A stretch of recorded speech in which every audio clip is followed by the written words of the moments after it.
Hey guys, came across a few issues. I had put a brand new Bristol compressor in, and just so happened to have a restriction. Well, I replaced the muffler or the filter dryer that was in here. This is a York system.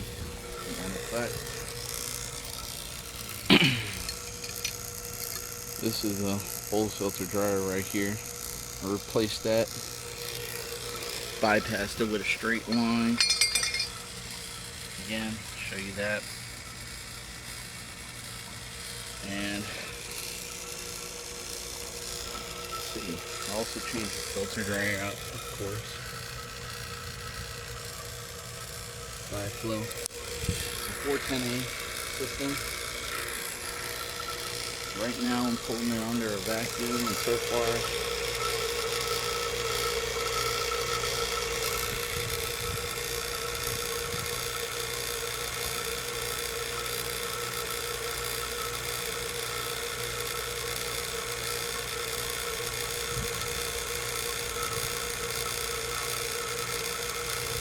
just under 10 micron and going down.